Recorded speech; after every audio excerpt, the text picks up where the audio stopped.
It is February 2007. George and I are staying at a rustic hotel located just down the street from our old apartment on the Mediterranean coast of Gaza City. Our high-rise apartment building was no longer a safe place to live. Factional fighting between Fatah and Hamas had turned much of our briefly beautiful, hazy, lazy Gaza into a war zone.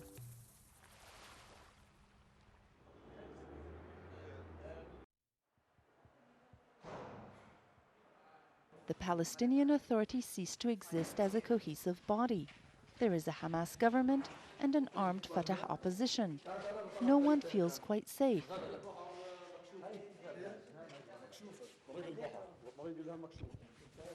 We and a group of other journalists spent 3 days stuck inside our hotel.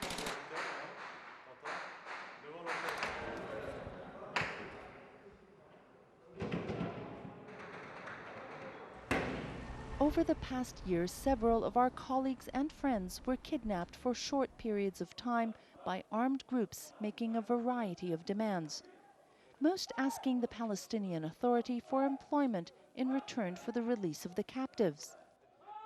Our jobs have become more difficult as a result. We are always aware of the dangers around us. Our friend and neighbor Alan Johnston, the BBC correspondent who lived in Gaza for 3 years, was still in captivity. His posters were everywhere. Even Alan's barber placed an appeal for his release in his shop window.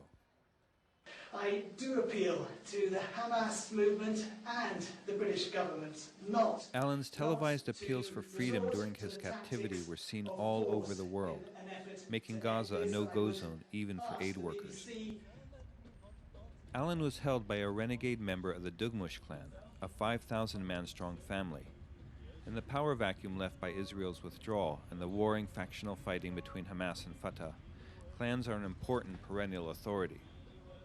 And the Dugmush clan controlled Sabra, one of the suburbs of Gaza.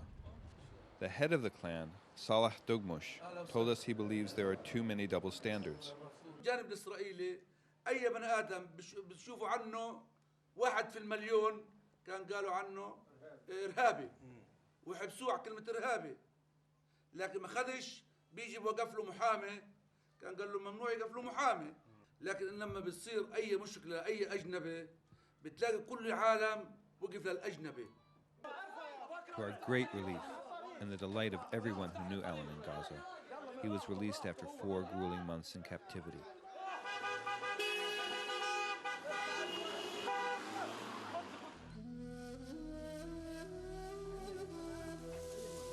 The irony of one foreign journalist held hostage generating so much international concern wasn't lost on 1.5 million Gazans. Surrounded and under siege by Israel and starved of international support, they feel their whole country is held hostage. In fact, Gazans have never been so poor or so isolated. The kidnapping of Alan was not typical, but it seems to have been a sign of ultimate desperation. Lama Harani is a political activist who we often see at social gatherings.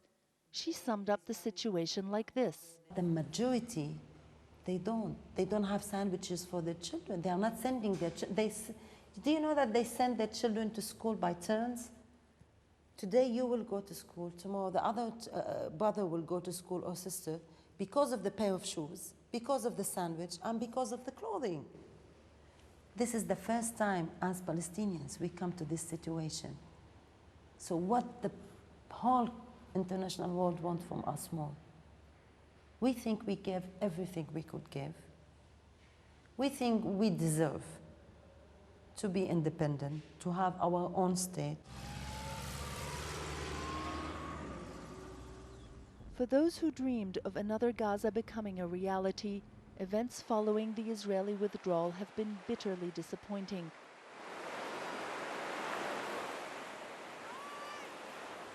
Many Gazans made significant investments with confidence that after the Israelis left, the local economy would prosper and bloom.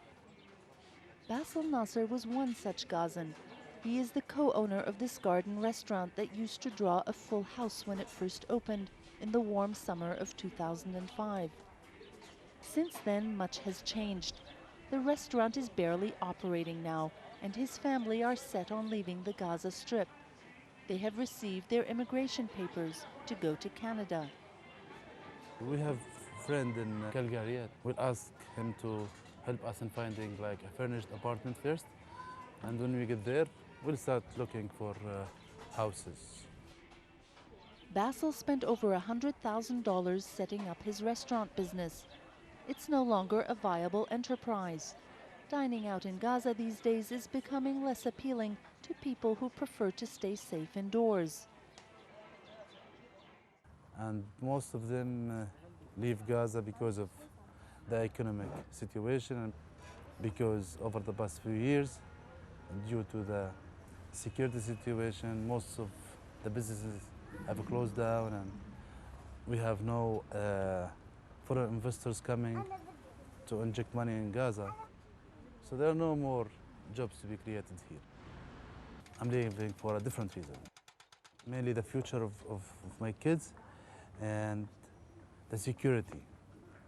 Basil clearly believes that he and his family may get caught up in the ripple effect of the internal conflict. They search for information about their new home in Canada on the internet. This is a house. Looks good, Basil and his family are the lucky ones. He's one of the educated, wealthy elite who can afford to start in another country. Every day, we are convinced that it was a wise decision. And I'm not the only one, For instance, if you look at our office, we have like 40, 50 employees. We had already 5 or 6 who have left already, and we have other 4 or 5 are waiting for responses.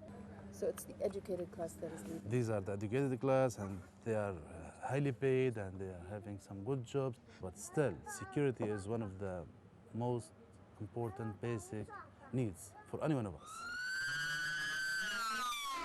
But security is exactly what most people in Gaza don't have, with gunmen patrolling the streets, a Palestinian Authority with no real authority, and armed militias waiting to seize power again. And of course, Israel, their age-old enemy, maintaining a total blockade of the region. Gaza is in a desperate situation. No wonder those who can want to escape. Basil and his wife Ibtisam asked their 5 children aged 9 to 16 to vote on whether they wanted to stay in Gaza or emigrate to Canada. Mahmoud, 15, is the most eloquent of his siblings. Did you vote to leave or to stay when your parents asked you? No, I vote to leave. Why? Because Canada is a better place than Gaza, and I intend to be a soccer player.